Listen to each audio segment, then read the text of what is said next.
All right, so welcome to our Routing Switching Essentials Instructor Training Class summer for the first meeting that we're going to have this summer. And like I said, I was just mentioning I will be gone next week and the week after, so we will not have a class meeting per se those weeks because I can't promise my schedule on those days. But we will have a meeting when I get back the week after that. That is the week of the 4th, so I have to kind of finagle a little bit and see what's going on there. I know many of you are off that week.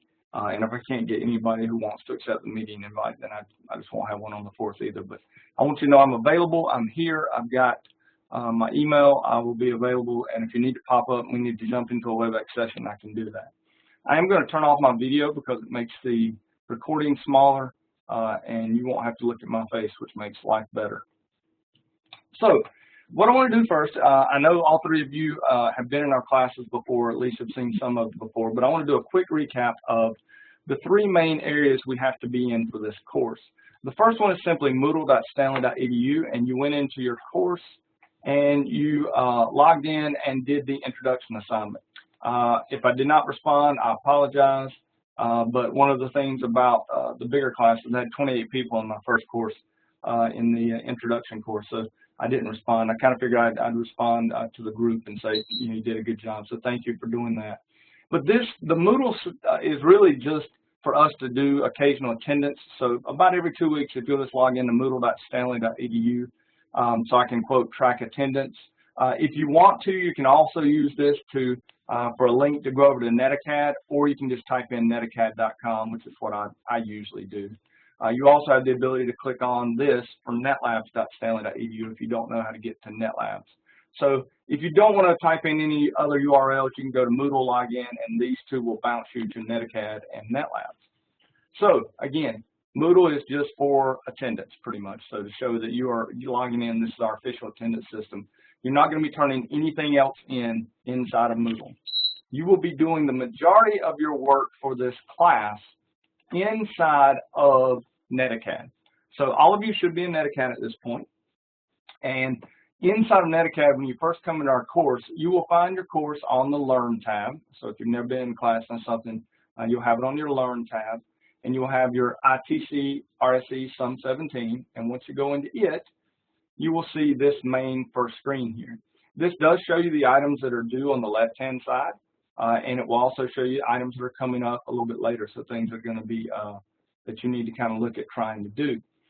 The main area, though, is the Modules tab. This is the tab where you will find items such as the pretest, items such as how to launch the chapter. So if I click right here on Launch Chapter, it will actually take me to Chapter 1, and I could launch the curriculum. And that is where you'll do your reading. Below here, you will see that there are packet tracers and there are labs. Now, the packet tracers are completed with packet tracer. You got a little item down here, a show of hands. You can raise your hand. If you will, raise your hand if you know what packet tracer is and you're comfortable with it. Or just unmute yourself and say, I'm comfortable. I'm comfortable. Okay, John's comfortable. Scott is comfortable. Chris, you good? Yep, I'm good. Okay. Sudhakar, are you good with packet tracer, or do I need to show you where to go get it? If I do need to show you where to go get packet tracer, go ahead and raise your hand and let me know. So you can drop your hand, Scotty. Does anybody need to know where to go get it? Well, just in case, I'll show you.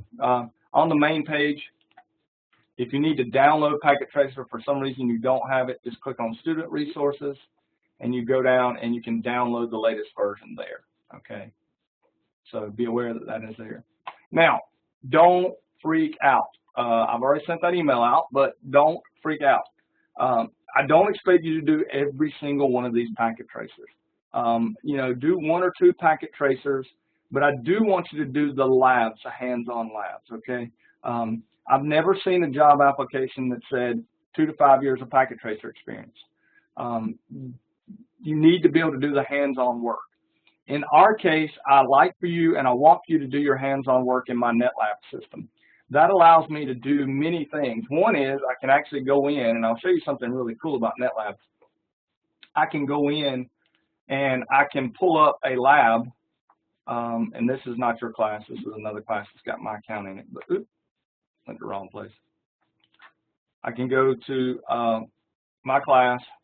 I can go to the roster here, and I can find my student account, which has done 169 labs. And I can go in here and look at this lab, and I can see every single command that I have typed in. So if I didn't type any, let's go back to Sum17 and see what I was working on. These are switches, so I was working on switches. But I can actually click on the switch and see the final config that was put in. But I can also see every command that I typed in. So en, config t, do write. Everything that I did on this lab, I can actually look at. And I can also look at the completed config. So if I save the configs, I can go down and say, oh, okay, well, let's see, where did I mess up at? I didn't do something right. This is a trunk port, that's a trunk port, et cetera, et cetera. So NetLabs, if you're doing your labs, which are these items down here, if you're doing them in NetLabs, I can track what you're doing and see what you're doing. For the packet tracers, for those of you who've been in my classes before, I put links in here, so you just click on that, and it takes you to the part of the curriculum where the PKA file is to be found. Then you click on it, and you can open that up. And be aware that I do like for you to complete the PKA, upload your, what's going on there? There. Complete the packet tracer, and then when you get finished, please put a check or upload a snapshot of your completion. So, for instance, I'm pulling this one over. Here's an example. Here's a packet tracer that is using traceroute to discover the network. Well, one of the things when I do click the results, you notice there's no points value. But if you would just do a quick snip using the snipping tool, save it as a JPEG, and just give me this, so I can just see that you did complete the activity. Okay. If it has a grade, click on the assessment items and let me actually see your grade, so I know what your actual grade was on the packet tracer. And then save the packet tracer with your name, save as, that number, the packet tracer number with your name, and upload it. Uploading is very easy, and I think everyone's pretty much done that already, but you just click on the upload and put it into the packet tracer there. Same thing with the labs. The labs, I give you a Word document. So you can go in and open the lab, and again, these labs would be the labs that are available inside of NetLabs. So we're looking at lab 1146, okay? So we've got this lab here. All right, I'm going to enable editing, and that way I can just kind of get it away. But on NetLabs, I can go in, and you will see under your class, and Scotty, I'm going to pick on you, so I'm going to go to RSE Summer. I'm going to click on Scotty, and I'm going to say Scotty wants to do 1146, which is the basic writer lab. And then you can pick any of these different pods to use right now, pods 1 through 5. Be aware you can go forward, so if you believe you've got time this Saturday at 9 o'clock, you can go pick a pod then. I just ask if you do pick a pod, use it. Don't make reservations that you're not going to use. Notice here it got pretty busy on these days. So we've got a good amount of students on the classes. That, like I said, I've got I think it's 28 people in intro. I've got 11 in this class, another 11 in a security class. So we've got a good amount of people using the lab. So don't wait to the last second, maybe like you did before, to not schedule your labs. You may end up with the labs being in use. Okay. Be aware again when you select a lab and the reservation is there, it takes about 10 minutes for the pod to boot up. And then the last 10 minutes of the reservation are used to take everything back to a snapshot, clean off all the routers and switches.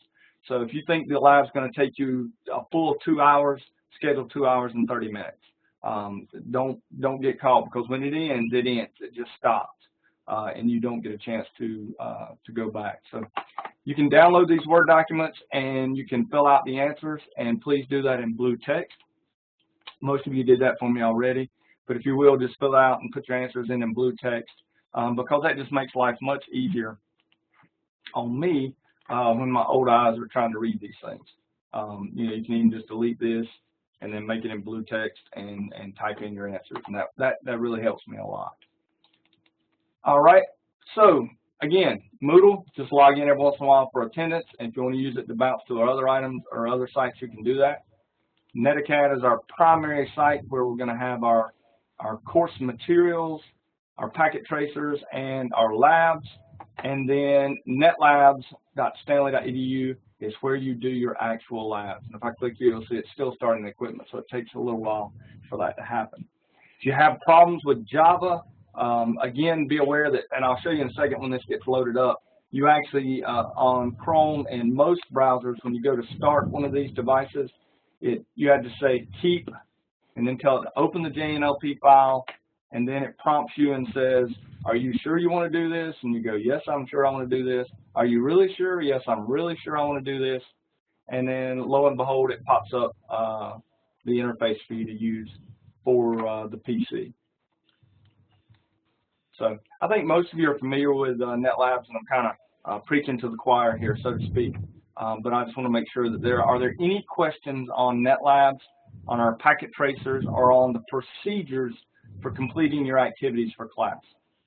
I have a question, but it's not on procedure. I know that Packet Tracer is a Cisco product, but Netiquette is not, right? Like if I wanted to have something similar for my classroom? Netiquette is a, oh wait a minute, you talking about NetLabs or Netiquette? I'm sorry, NetLabs, not Netiquette. No, NetLabs is not a Cisco product. NetLabs is made by a company, and let me pop this up right here, called NetDev Group. NetDev Group makes NetLabs, and in fact, you do have to be a Cisco Academy to get the Cisco Labs. But one of the things many people don't know, they have a huge library of content. For instance, they have labs on. If you're a Red Hat Academy, and I don't know if many of you know about Red Hat, but Red Hat is now free. The Red Hat Academy is. They have Red Hat labs, so that you can do all the Red Hat labs. Labs on A+ too? They've got labs on A+. They've got labs on ethical hacking. They've got labs on Windows 10. Here's the A+ labs that are there, and this is the pod type. As long as you own NetLabs and have a valid support contract with them, which you have to have one yearly, you actually can be given these templates for free via this Cassia organization, which is supported, basically hands out the pod types, and you can put these pods on your NetLab. There's Network Plus labs. There are Security Plus labs. Here's a whole set of Windows 10 labs that are available that you could, if you're teaching Windows 10, say in a network operating system class, you can put these in. And it uses actual equipment, or is that for the Cisco machines, gear? or For the Cisco gear, it uses real Cisco equipment. So the routers and switches that you see, these are real routers and switches. They're not virtualized. They are the true switches. For the other pods, they use virtualized hosts. So it'd be a Windows 10 host that's virtualized, but I mean, basically the exact same thing. It's not, right. There's no real difference. How difficult was it to set up and to use as an instructor? As an instructor, it's not hard to use at all. Setup is setup is not easy, I will say that, but it is something that someone with CCNA level experience and honestly, their documentation is so good. If you can read, you can go through and do most of it. It is something that we help our academies with. So if one of our academies wants to put in NetLabs, we do help provide, just that onboarding and I mean, we don't sell NetLabs, but I believe in the product. We've had it for over 15 years. We've used it for years and years and years. In fact, they've come out with a new version now that it's a beta, and I'll show you that one second here. Now, let me go back. What kind of expense are you talking about yearly? Honestly, I don't know. Okay. It's a lot. Well, it's normally around I think it's $2,500 a year. I would have expected more, but okay. Yeah, it's about $2,500 per year, I think, or maybe a little bit more depending on the size you spec out. So if you spec out a bigger one, it's that. But let me show you this. This is kind of cool. It's Do you have to actually host the hardware, or do yes, you have to host the hardware. So we have, for instance, and that's one of the things we're doing. We've got a couple Vertex. This is the new VE system, and so I can actually go in here and I'm going to just say schedule a lab for myself, and I'm going to do an ICM lab. I'm going to do the first ICM lab, and let's see, get this right here. And I'll show you all this. This is, again, the new interface, which is coming up, which I like because this doesn't require Java, which is awesome. But I'll show you this. This actually, it'll take a few minutes for it to boot to. It's just like the other. But this is VE, which is, they've now, it used to be you had an actual server that was your NetLab server. Now even your NetLab server is a virtual machine, which is very, very cool. You can see here, initializing the pod. Virtualization, or is that VMware virtualization? It's VMware. Everything we have runs on a VMware ESXi and vCenter infrastructure. So, yeah, NetLabs is a separate product. But if you're teaching, honestly, if you're teaching this, teaching Cisco in an online environment, I don't see this is the only way you can really do it, and get your students the hands-on they need. You're not able to plug cables in, and that's why I still have equipment in my classroom so students can do that. But the good news about this is, just like you have, I'm giving you access to the labs 24 hours a day, 7 days a week. My students have the exact same thing. They can access the lab anytime. We are in the process of putting in, we want a grant to help put in a new data center. Nothing huge, but enough to put in a good-sized data center that's going to let us expand our offerings. So down the road, I'm hoping for my 140 academies to be able to work out some kind of agreement where they would give me a switch and a router, and we would put that into a pod and then give them access to maybe 1 or 2 pods, or however we figure out, cost sharing. Because it is expensive to bring one of these up. We've got probably, just one of our Dell Vertex servers that supports, for instance, this pod, this set of pods, we support 600 students every 8 weeks on it. But just one of those services around $50,000. But that's 600 students. That's overkill for most schools. You can do it for much cheaper. You can do it for, in the $20,000 to $30,000 range. You can put in a full NetLab system and get your gear on it. And maybe a little bit more, but still, once it's stood up, it's an amazing product. So I didn't mean to turn this into a NetLabs commercial, but I'm sorry, that was my fault. No, it's okay. I just can't say enough about it. I mean, here's the new interface where you've got the V client, you got a vCenter sitting here that's still booting. Here's an ESXi box booting. Here's an ESXi box. Here's an OpenFiler box that's already booted. So you kind of see, this is so much nicer than having to do, when I'm in here, I have to click on this, then I have to open it, and then I have to do this, and I got to click over here, and then, I got this box is open now, and then if I click here, now I got another box open. Well, all that's going away with the new version. You're just going to be able to sit here and jump quickly through each one of these. I will tell you this, one thing about the lab is when you're doing the lab, you want to fill out the answers in your Word document, but you want to use this lab content PDF as what you use to go through the lab, simply because occasionally there are some changes in the lab to reflect the slightly different environment of NetLabs. In other words, it may not be FA06. This may say FA018 instead of 06, and so it allows you to make sure you're using the correct thing. In this case, it matches. And it says it's been updated, but it hasn't been updated much. It's pretty much the same thing. So most of you have already turned in this lab and done a good job on it, so I really appreciate that and thank you for it. Any other questions? Any other questions about NetLabs? Because like I said, I don't mind talking about it. It's a great tool to use for your classes. Actually, I do have a few more questions on. Okay, John, go ahead. The setup as far as the server, how much space are you talking about? A closet? Yeah, right now ours is in a closet. I call it my data center closet. And literally that's what it is. We have issues with, we can't expand anymore because we have no more room in the closet. Plus we have the issue of heat, and that's something people don't really think about, heat and power. We're looking at a system that and actually we just had a meeting today with Leaper. I don't know if you've ever heard of the Smart Row system. This is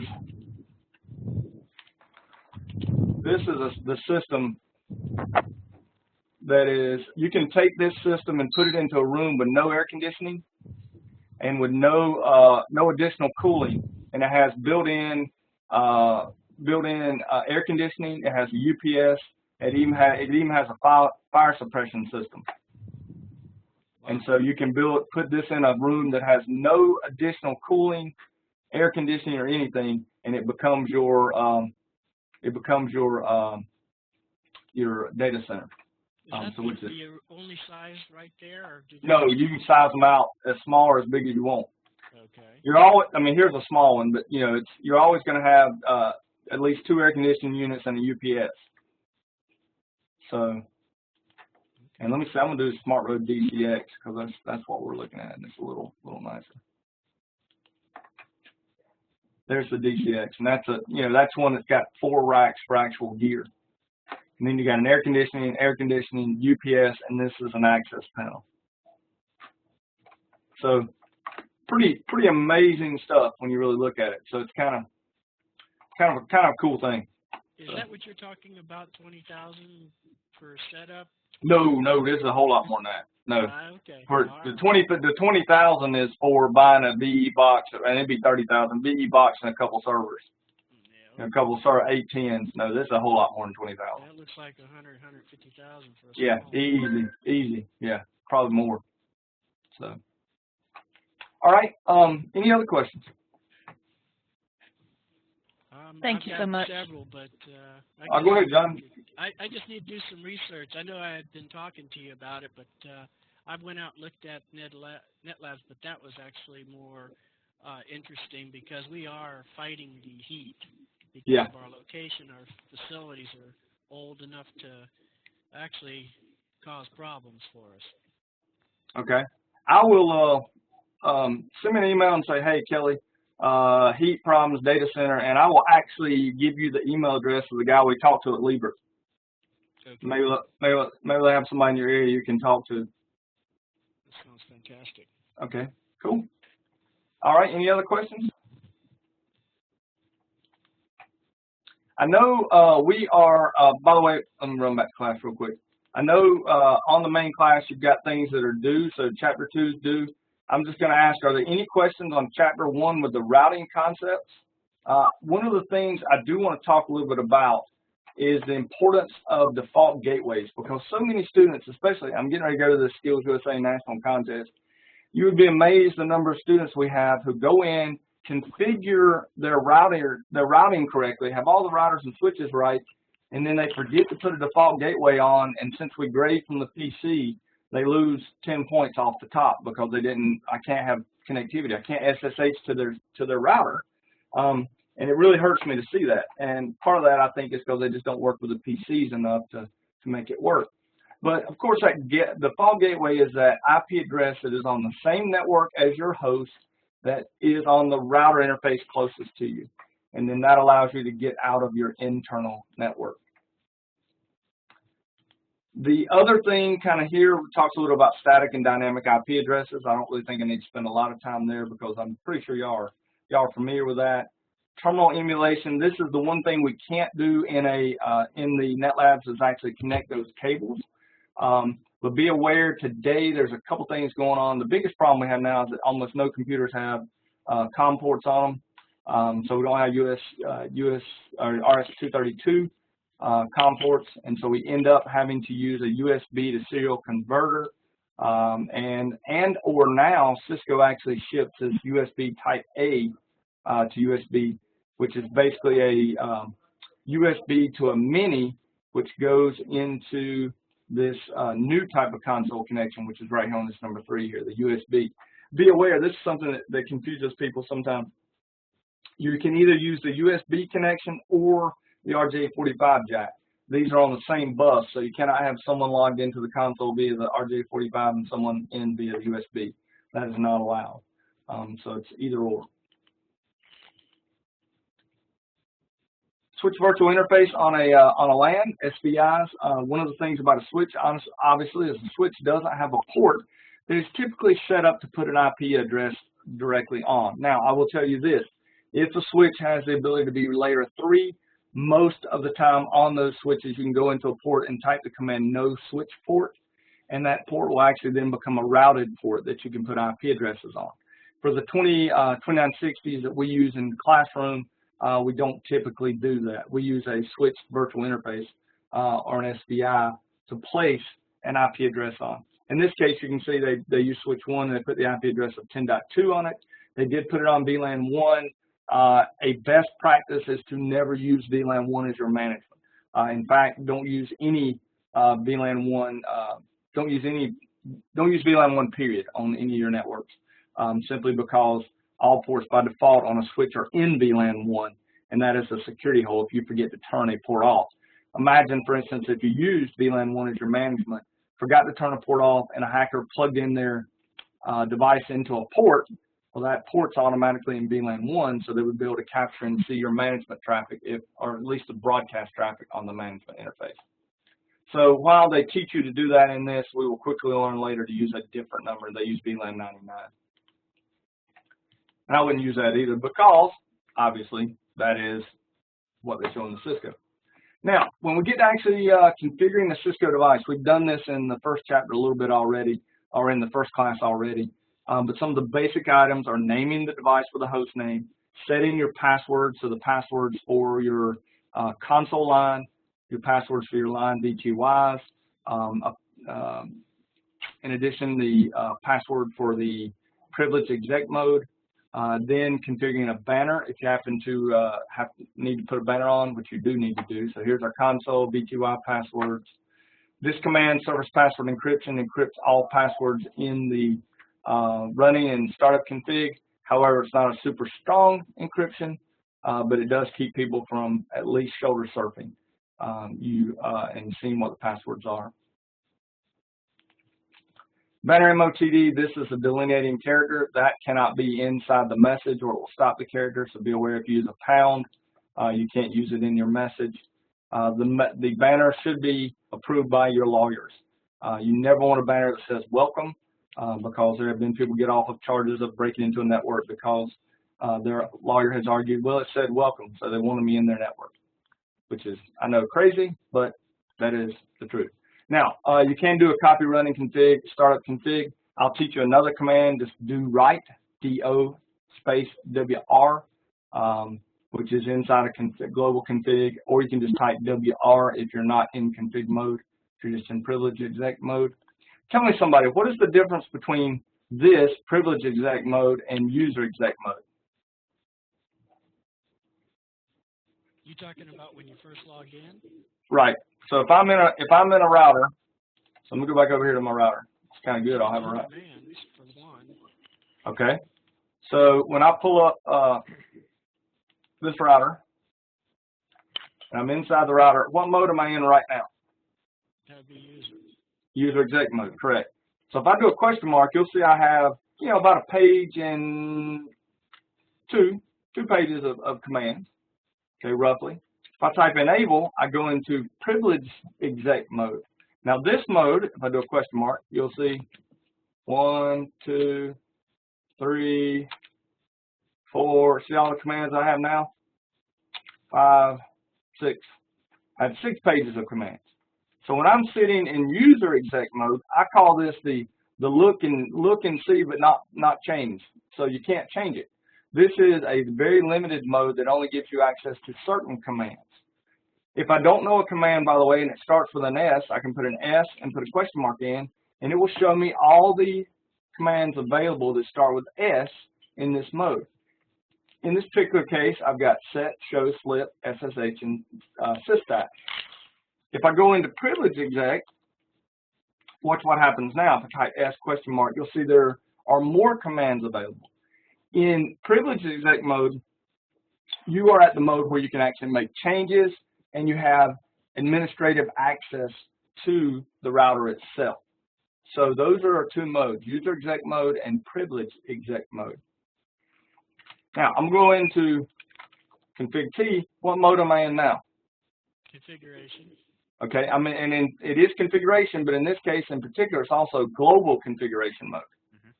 Okay, so this is where I can put in commands that affect the router overall, such as hostname. Okay, I can also then hop down, and this is one of the things I want to show you. I can go to line con 0, and I always put in logging synchronous. And by the way, the Cisco iOS supports, like Linux, tab complete as long as the command is not is unique. Okay, And I use login synchronous. Anybody know what this command does? That keeps from messages messing up your...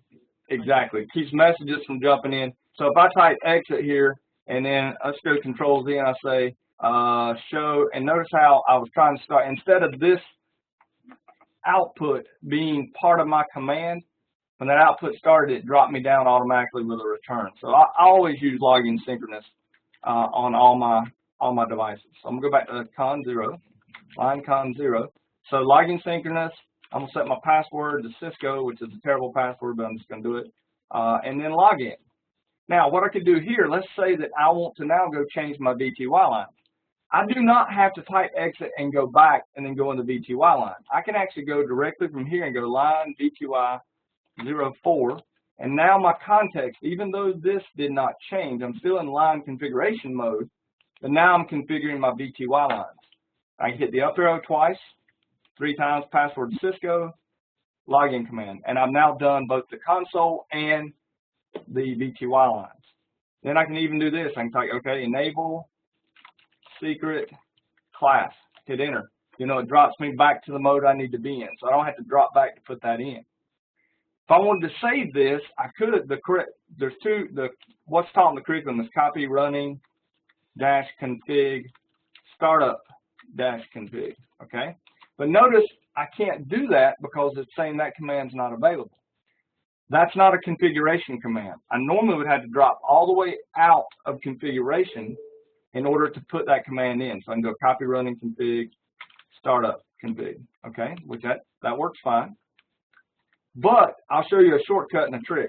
So I'm in here. Oops. All right, and I want to copy the running config startup config. Hit Control A, which by the way, Control A brings you to the very beginning of any command you've typed. And when you're in global config or any configuration mode, type do. And that will actually run the command as if you were not in configuration mode. So I can do a do show IP int brief, which is a command that would not work normally inside of global config. So see, if I do a show IP int brief, it says, can't happen. By the way, how would I see if this command was available? If I want to know if show IP int brief, why is that caret there under O? There's something missing. It shows you where the error occurs. That's where the error occurs. So I can actually go sh question mark, and it shows me the 2 sh commands allowed in configuration mode. There are no show commands. But if I type do, it changes the context of the commands I put in. And I can then use that and run those commands. So that's a time saver I'll teach you and that you really need to teach your students. Another time saver is instead of doing copy run start, there's a command called WR, which is short for write mem, and you can do WR and it does the exact same thing. It saves the running config to the startup config. Now, we got ahead of ourselves a little bit, but the running config on a router, if I'm changing it, by the way, I just made all these changes and I've saved them. But let's say I'm going to change again. I'm saying the host name really needs to be Chicago. All right. So now, if I do a do show running config, you'll see that the name of this router is Chicago, right?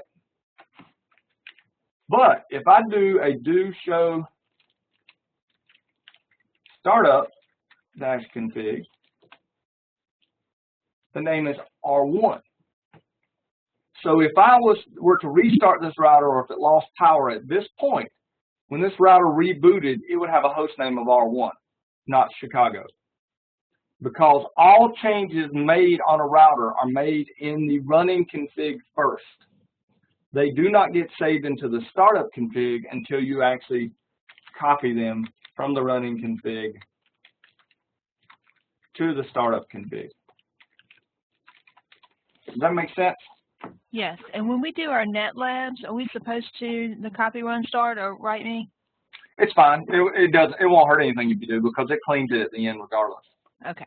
Yeah, I mean, that's fine. In fact, I would get in the habit of doing it because, you know, real world, you need to be doing it. That way, if something would happen and the router would bounce for some reason, you would be able to recover from it. Okay.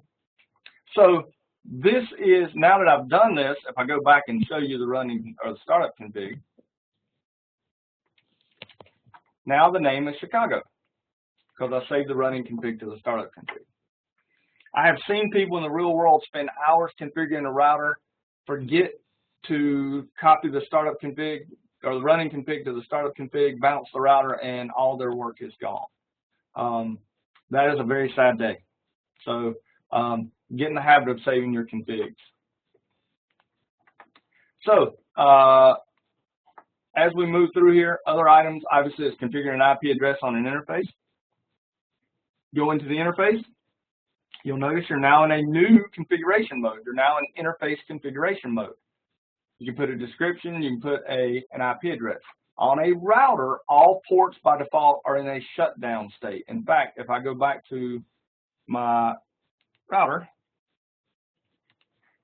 you will see,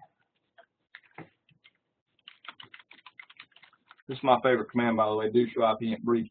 Notice how all these ports are in administratively down, which means they're not up at all. If I go to int gi 0/0, and I'm going to put an IP address on it, 192.168.12.1,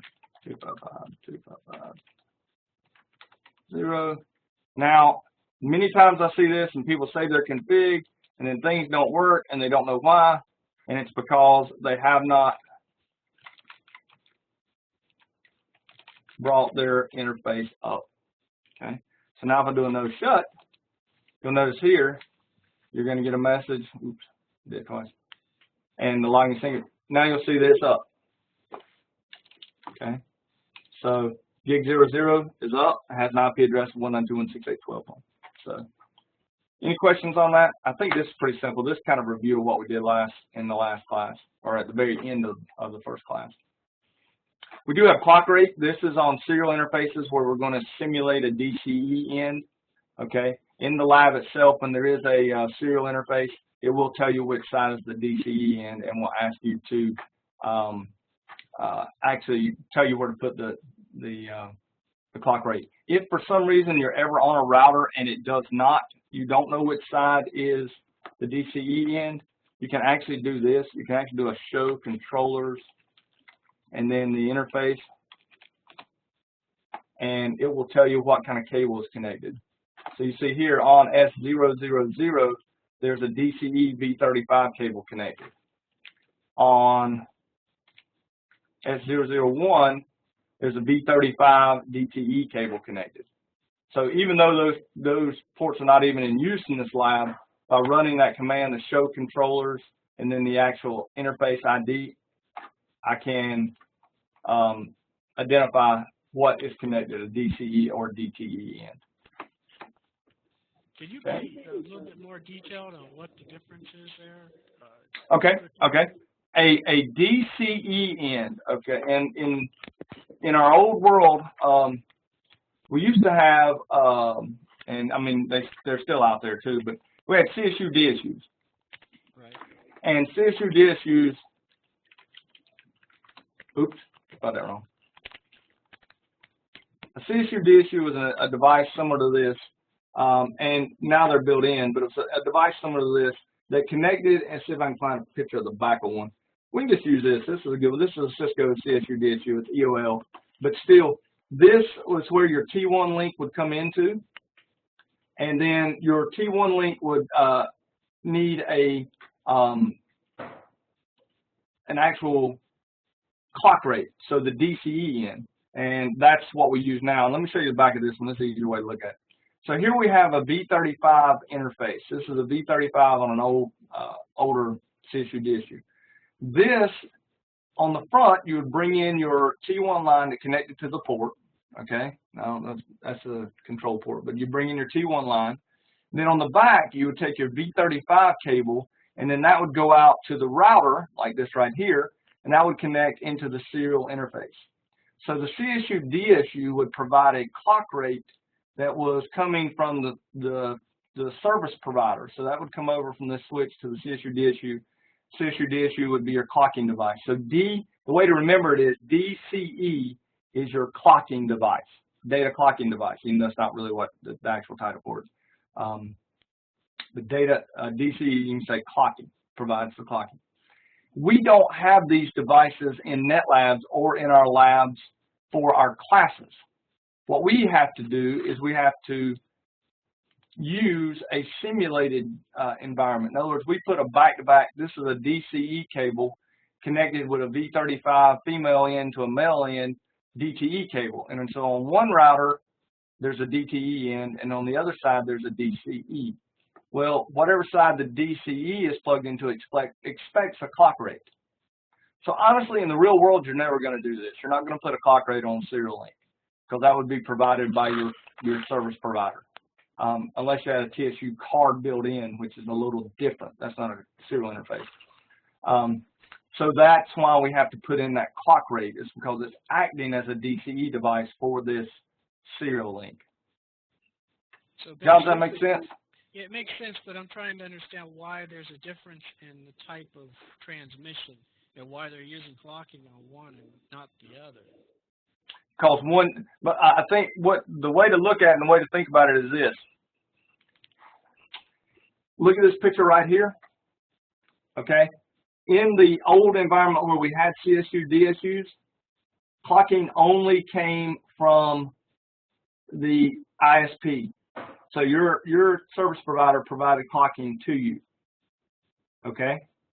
So what they had to do in our labs is they had to figure out a way to say, well, we're not going to put an ISP in here. We're not going to make you spend the money to put a CSU, DSU in these links.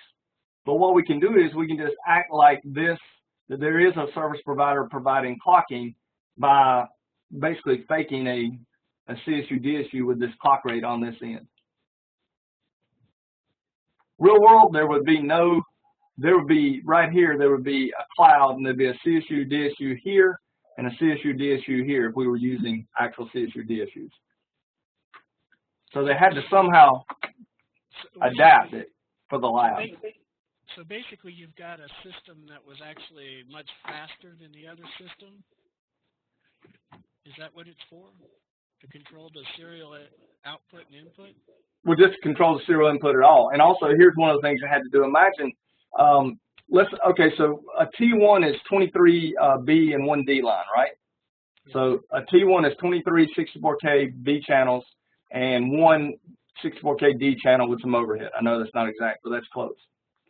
If you went in and in the old days, for instance, my wife bought, her business couldn't afford a full T1, so they bought a 128K fractional T1, right?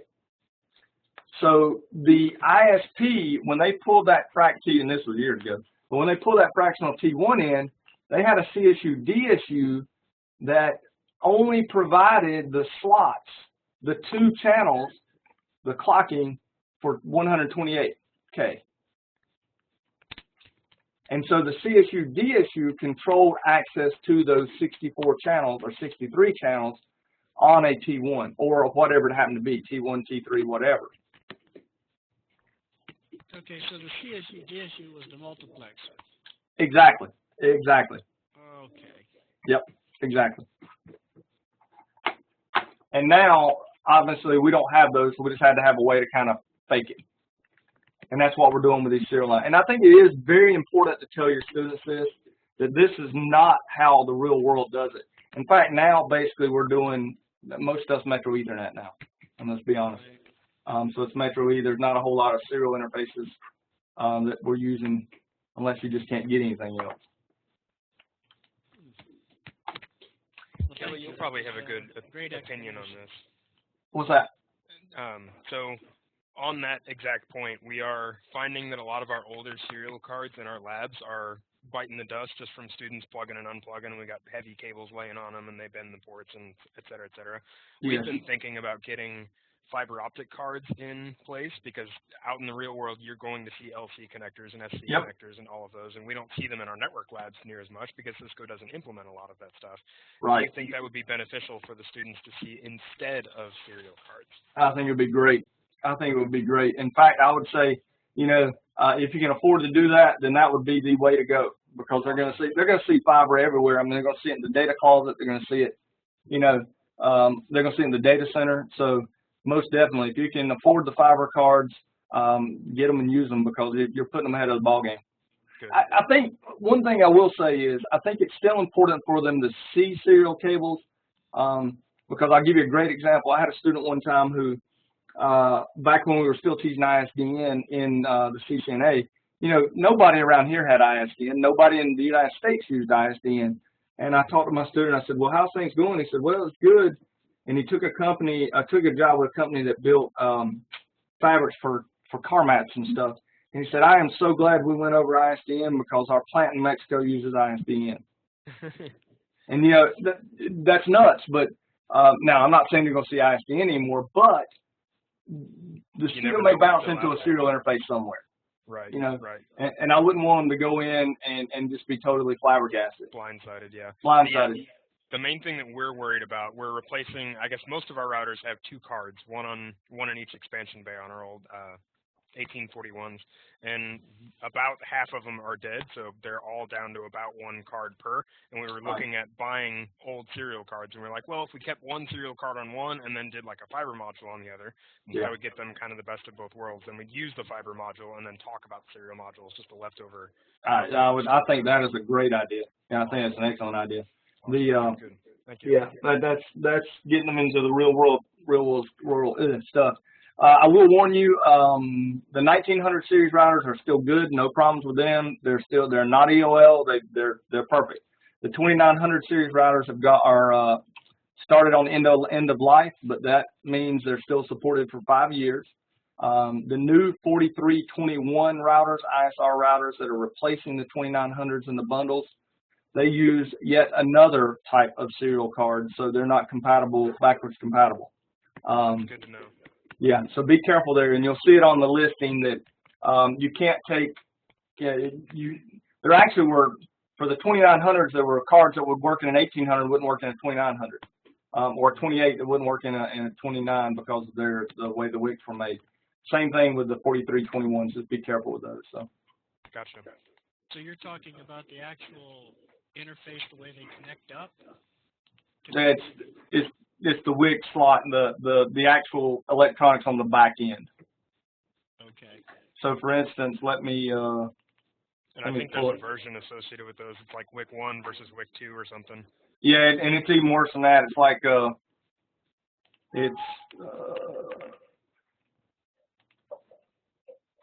what did I just do? I did something wrong. Answer no when I should answer yes. Okay, so let me bring this over here and I'll show it to you. With the new, this is the new CCNA bundle, and you'll see that the optional router is the 4321. The NIM2T is the WIC card that is supported by the 4321. Okay, whereas up above here is the,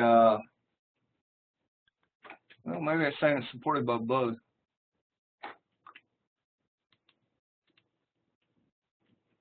The 1941s were nicked.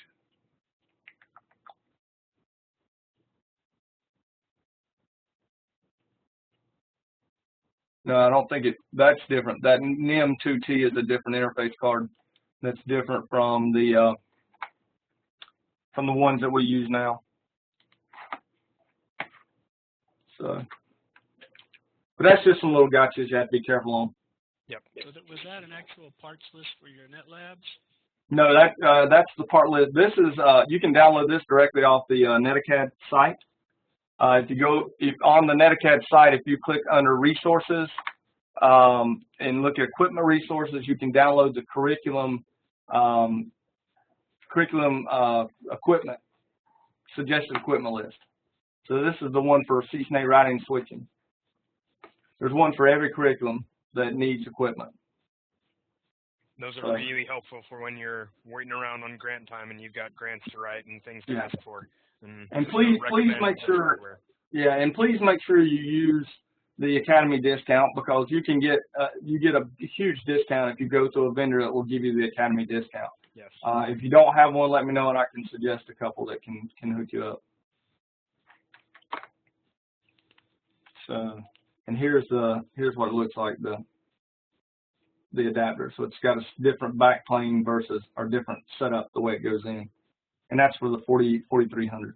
So let's see what these things cost. I think they're probably about $300 or $400. Whoa, good gracious. Woo! Yeah, that hurts. That's why we were looking at not doing serials, because we didn't want to spend. Ours were like $350 a piece. Yeah. Yeah. Boy, that is high. Yeah. Yeah. I didn't realize they were that high. Now, really, we get a discount on it for the Cisco Academy, but still, that's high. Right. Woo. Okay. All right, folks, we are at an hour. I don't want to keep you more than that, because I know. Are there any questions on Chapter 1? Anything else that we need to kind of cover before you move on? And one thing I will tell you about is on this section right. Let me find it. This is a really good way of talking about rewriting. We had a routing issue just the other day, and we're sitting and talking about rewriting layer 2 headers at every single hop. We were all, our entire IT department, we were sitting down going, okay, what about this? What about this?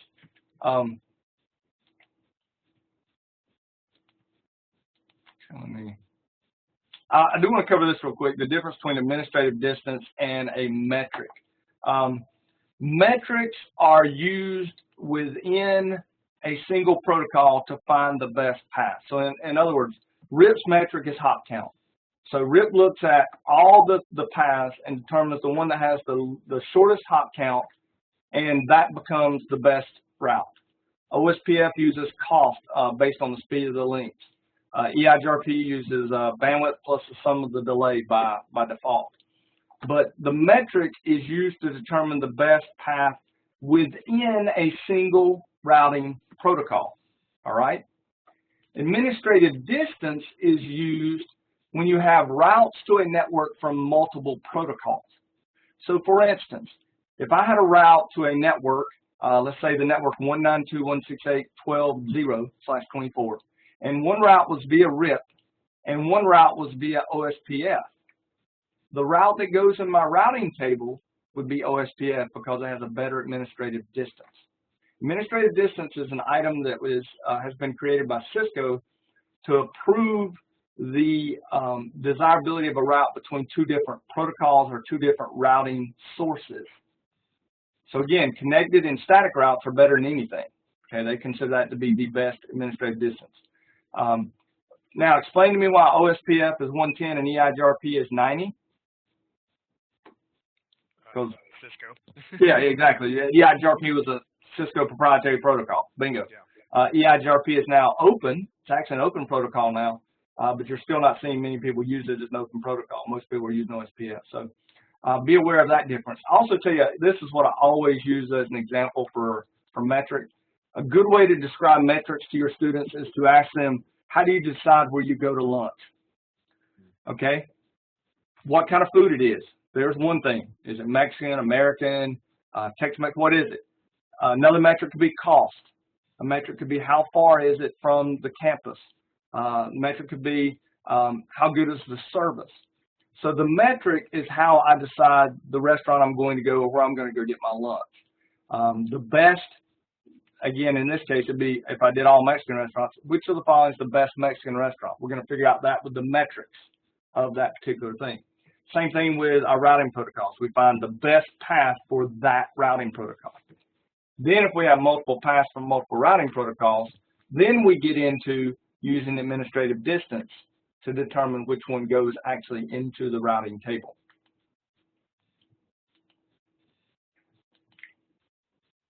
All right. Directly connected routes obviously are put in the routing table, and you see them as a C. As connected. You also see L routes, which are local host routes that are only seen in iOS 15 or higher. Remote routes are marked by the protocol or the way that they were learned. So RIPs are, EIGRP is D, which is a little confusing until you understand that EIGRP uses an algorithm called dual, or the diffusing update algorithm, and so D is used in the routing table. B is BGP. Basically, when you do a show IP route, you'll see, if I go in here right now and I do for instance, if I'm on this router, Control C, and I do a show IP route, you would see the connected route for the 192.168.12 network, because that's connected on gigabit 00. You will also see an L route or localhost route, which is the actual IP address that's on that interface. This is only on iOS version 15 or higher routers, if you're running those iOSs. All right, here's our remote entries. You can see here, this is DEIGRP. This is the network you're going to. The first item is your administrative distance. The second item is the metric that has been determined by the protocol itself. This is where you how you get to it. Okay, so that's where you actually got to go to get there. So next hop IP address. This is the outgoing interface on the router, and then this is how long you've known about the route, and that will all be in the routing table. And one thing I tell students and my instructors, if you see, okay, here's one page about these things, okay, you know, EIGRP here, and then here's another page on the same thing, and then lo and behold, here's a drag and drop entry.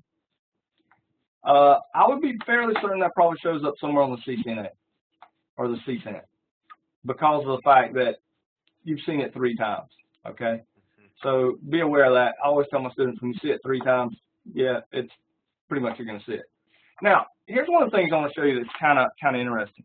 We saw that route, the connected route, but if I go in and I go into that gig 00, and sorry I don't type as fast as I used to since before the accident, but I just shut down. Now if I do a show IP route, you'll see there are no routes in the route table. And the student will say, well, I know I put an IP address on the interface, and you'll go, yeah, you did, but it's down. The router will not put a route into the route table that it cannot actually reach. So as soon as you go into that interface, and I'm going to debug IP packet or IP route. Oops.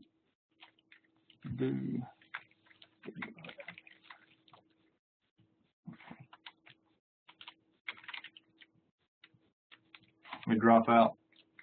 Having a brain poo.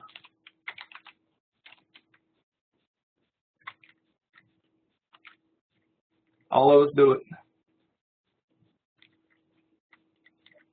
Okay, there it is. Routing.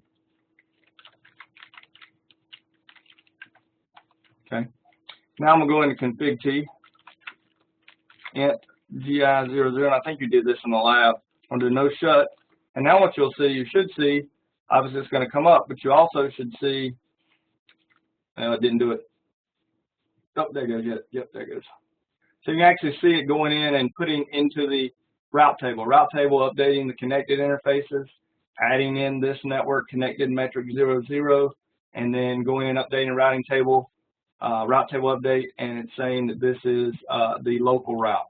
And now, if I do show IP route, we've got routes.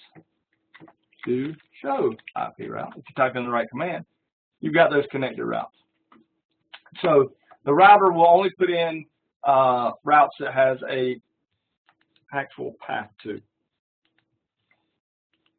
All right, and then that IPv6 works exactly the same. We're going to do an entire section on static routes, our next chapter. So we'll get into that, and we've got sections on dynamic routing protocols too. So this is kind of a brief intro into those items. Are there any questions on chapter 1? Not for me. Okay, I'm going to stop sharing here, folks. Anybody else got a question? I'm going to stop the recorder. Make sure I've done that. Make sure. So the recorder is stopped. Are there any questions now that the recording stopped? On next week's, or should I say the next meeting, you were saying the 4th is when you were planning on doing that? I won't do it on the day of the 4th. It'd be that week. It'd be that week. Okay, all right. And if I honestly, I may be able to have a meeting next week. It depends on when I go to these, Skills USA. Sometimes things go wonderful. Sometimes it goes terrible. And if I go in Monday and we get everything set up and everything's running, I'll try to get an invite out to everybody and say, hey, we're going to have a meeting. I don't want to promise it and then have things blow up when we get there and not be able to do it. But I'm here. Any questions you have? Well, I'm going to try to do a Chapter 2 lecture and get that up for you so you'll have that before I leave. I got to rewrite the test before I leave, so it's looking doubtful. Are there any other questions? You know, I've been crazy with trying to switch jobs, but you didn't send out a pacing guide or anything, did you yet? Or I've got the date? All the dates are in the class. Okay. Okay. All the assignments have been given dates. Again, just realize that I know you are working. I know if you don't hit those dates, I'm not going to have a heart attack. I'm not going to take off 50 points or anything like that. I understand that you work full time. When is the official date for the class to end? I can kind of set my own. The class ends officially 8/9 of 2017. Okay. So August 9th. But again, that'll be, you know, if I'm not starting the other classes till September, we got a little leeway there too. Okay. So on the next class after that, you know, you and Scotty were discussing it's starting in September. So it's basically the third part of the. What's the level of this class? The third part is scaling. So that gets into scaling networks, whereas where you get into BTP, VLAN trunking protocol, dynamic trunking protocol, some HSRP, Ether channel. Trying to think everything's on that thing. Spanning trees in 3. Spanning trees in there now, yeah. So this is basically switch layer 2 level technology. Yeah, it's all CCNA level. I mean, it's basically the beginning of ICND2, which is the second part of the CCNA track.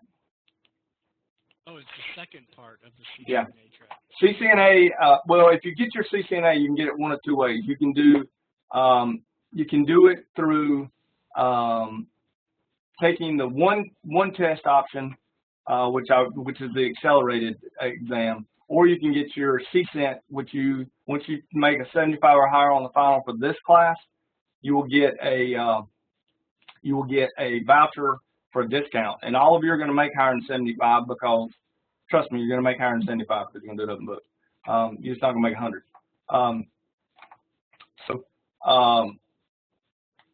But then at the end of this course, you'll take your CCENT test, the first test. And then you'll take the next 2 courses and take the second test, which is ICND2. Let me see this. I can real quickly. Let me show you this. So go to Cisco.com and wrong one, not my email. You don't need to see my email. I mean, you're welcome if you want to read my email and respond to all of them. You're welcome to. I'll trade. So CCNA you can get it one of two ways. You can get the CCENT, which is the 100-105 ICND1 test. So you take this, and this test is what you need to take after completing this course, the Routing and Switching Essentials course. Okay. Then you will go back and you will take the second part of the CCNA. And the second part is the 200-105, which is interconnecting or ICND2, and you take this one after taking scaling and connecting. Now, you could just take the one test that covers all 4 courses at one time.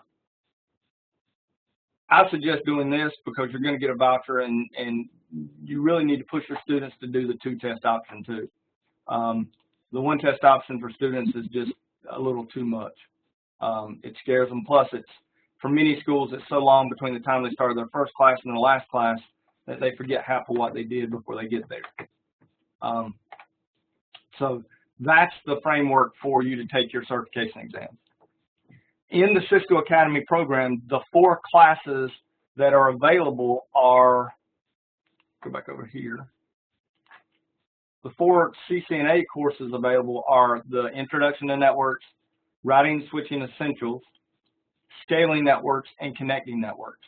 And so it's the Intro, Essentials, Scaling, and Connecting. Now, version 6 of these 2 are supposed to be released within the next week. And so again, these two courses cover the ICND1 materials.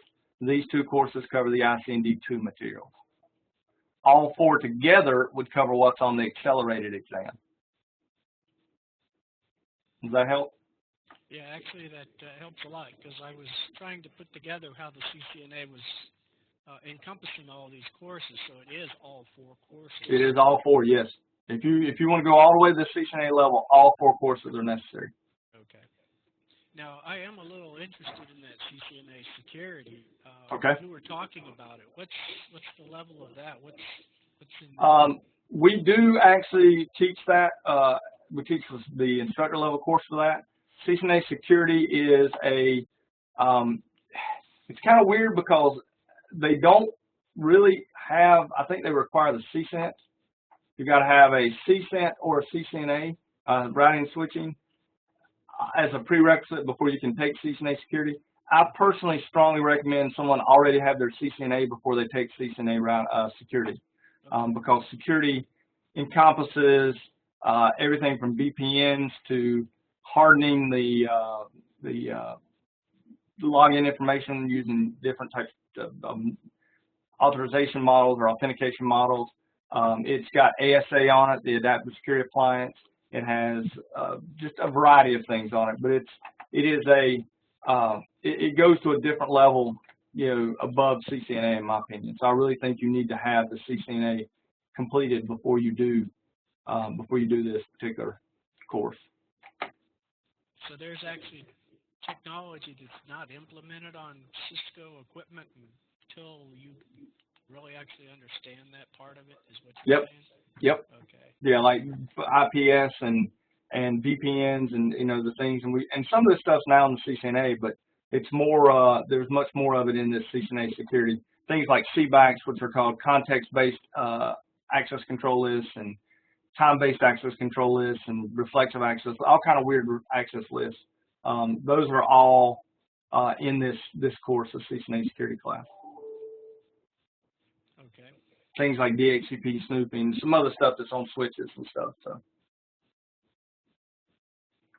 all right. Well, folks, if that's it, we'll call it a day. Thank you to everybody for being here. I will convert the document or the recording into format for YouTube and stick it on YouTube probably tomorrow during the day sometime, and we'll go from there. Thank you. Thank you. If you have any questions, please let me know. Thanks a bunch. All right, and bye-bye.